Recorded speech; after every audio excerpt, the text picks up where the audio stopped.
alertas ao redor do mundo em vários aspectos. Agora nós temos especialistas brasileiros que também estão alertando para o perigo da intervenção ocidental na região amazônica.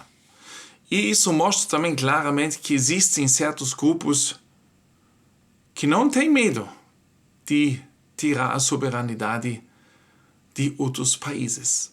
A preocupação entre especialistas e autoridades brasileiras especializadas em defesa e relações internacionais é que a ganância ocidental possa se voltar contra o Brasil no momento de transição e crise geopolítica. E aí vocês veem que não existe país que não pode ser afetado. No dia 11 de junho ocorreu um importante debate no Congresso brasileiro, que pode ter algumas implicações interessantes. O evento, intitulado Debate sobre a Soberania Nacional no século XXI, aconteceu no âmbito da Comissão de Relações Exteriores e Defesa Nacional do Congresso e foi organizado a pedido do deputado Luiz Felipe de Orleans e Bragança. O debate, que ocorreu em uma das mais importantes comissões do Congresso brasileiro, contou com a participação de importantes especialistas em assuntos militares e de inteligência, tais como o comandante Robinson Farinazzo, oficial da Marinha do Brasil, o analista de defesa Albert Gabalé e o professor Ricardo Cabral, ex-professor da Escola de Guerra Naval. Para citar alguns, tinha mais, né? Lógico. Referindo-se às declarações de ex-oficiais da OTAN, presidentes e primeiros ministros de vários países pertencentes à Aliança Atlântica, Farinazzo destacou o fato de que o destino dos territórios brasileiros, particularmente a Amazônia e as suas florestas tropicais, está sendo discutido em cúpulas fora do Brasil sem, importante gente, atenção, sem interesses brasileiros representados.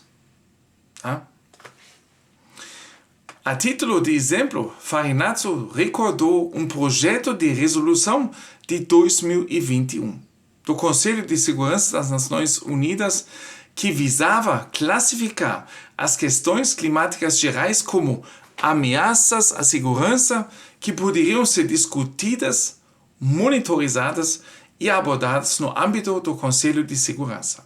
A Rússia e a Índia vetaram esse projeto e a China também não o apoiou, abstendo-se de votar. Embora o rascunho não mencionasse explicitamente a Amazônia ou o Brasil, as inúmeras referências à internacionalização da Amazônia, considerado um patrimônio da humanidade, estão no contexto da radicalização dos discursos ecoglobalistas que ocorre nos centros de conhecimento e as políticas públicas do Oeste Atlântico não podem ser negligenciadas.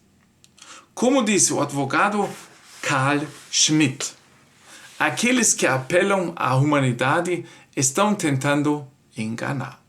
Por trás do discurso humanitário estão os projetos mais brutais e nihilistas das elites liberais ocidentais.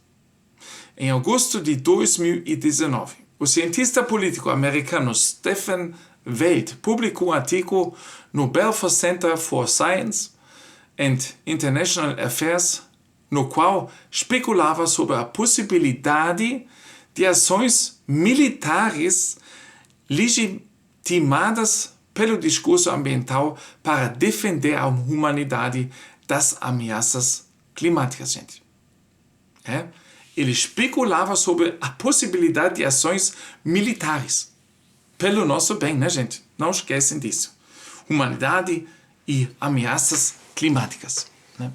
Segundo Wald, as grandes potências do futuro poderão tentar travar a destruição ambiental através de intervenções armadas nos países mais fracos. citando o Brasil em particular como exemplo. Bam, gente! Bam! Menos de um mês depois, o jornal The Guardian publicou um artigo de um autor chamado Lawrence Douglas, no qual argumentava que a mesma lógica se aplicava a intervenções humanitárias como a responsabilidade de proteger um conceito globalista consagrado na ONU em 2005. Pretendia legitimar o uso da força contra os inimigos geopolíticos do Ocidente Atlântico sob um pretexto ecológico humanitário, gente. Vocês já se sentaram, né? Porque o Caio está sentado, porque quando ele achou essa notícia, teve que se sentar, gente. No evento do Congresso Brasileiro, o artigo de Stefan Wald foi mencionado especificamente junto com muitas outras evidências. Recorde-se que James Stavridis, antigo comandante supremo da OTAN e antigo comandante do SOSCOM, afirmou que os incêndios na floresta amazônica representavam um risco de segurança para os Estados Unidos, legitimando a sua intervenção no Brasil no Brasil. Tá entendendo? De repente, os incêndios florestais do Brasil são uma ameaça para os Estados Unidos. E aí, eles podem virar o jogo, né? Emmanuel Macron, que foi calorosamente recebido por Lula na Amazônia há alguns meses, e Boris Johnson, ex-primeiro-ministro do Reino Unido, também afirmaram publicamente que a Amazônia não pertence realmente ao Brasil, mas sim uma propriedade comum, da chamada humanidade. É uma palavra mais bonita, né? Eles vão dizer que não é. O Brasil não é nosso, é da humanidade. E nós somos aqueles que cuidam disso, né? Porque os outros não sabem cuidar, tá entendendo? David Miliband, secretário do Meio Ambiente no governo de Tony Blair, talvez uns e outros lembram ainda do Tony Blair, né? Do Reino Unido, chegou ao ponto de defender a privatização da floresta amazônica em 2006. Gente. Tudo isso foi apresentado à Comissão de Relações Exteriores e Defesa Nacional do Congresso Brasileiro com riqueza de evidências e fontes.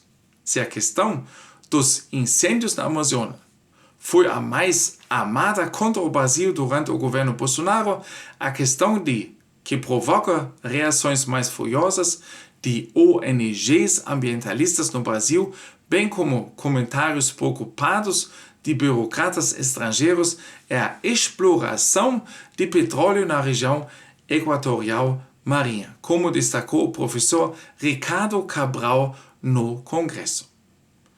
Ele ressaltou que essa questão está ligada a todo o histórico de esforços para impedir ou dificultar a exploração dos recursos minerais e energéticos brasileiros, geralmente sob a acusação de destruição ambiental ou de narrativas de violação dos direitos dos povos indígenas, que estão empurrando pela perda de soberania sobre partes do território brasileiro que afirma ficarem sob tutela internacional, numa versão refinada e pós-moderna das antigas propostas britânicas de privatização.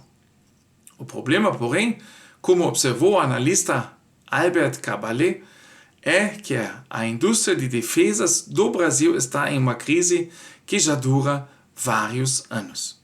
Embora as empresas brasileiras do setor de defesa não apenas cobrissem a maior parte das necessidades militares nacionais até por volta da década de 1980, mas também fossem exportadores, especialmente para o Oriente Médio e a África, a avalanche neoliberal da década de 1990, no contexto da Guerra Fria, levou a um desmantelamento gradual do setor e sua desnacionalização, com várias das mais importantes empresas de defesa brasileira, como a áreas e outras, ficando sob o controle de empresas multinacionais, quase sempre dos mesmos países atlânticos que mostravam interesse na internacionalização da Amazônia. Olha só, gente.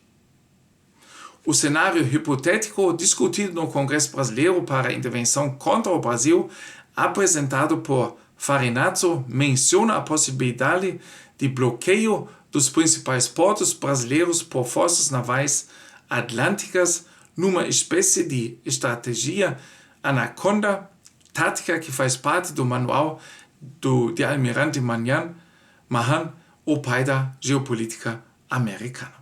Especialistas e representantes brasileiros especializados em defesa e relações internacionais estão, portanto, preocupados que a ganância ocidental possa se voltar contra o Brasil em um momento de mudança e crise geopolítica. E que, se o Brasil não responder rapidamente à atual, se tornar consciente dos riscos e perigos, poderá não ser capaz de enfrentar esse desafio, gente. Alertas e mais alertas ao redor do planeta, gente, tá? Em todos os sentidos. E dessa vez do Brasil, que a gente pensa, o Brasil é bastante distante, mas quando se trata de interesses geopolíticos e, logicamente, para a humanidade, né? De repente, o Brasil chegou mais perto de tudo. Forte abraço, gente. Mão no coração. Até no próximo vídeo.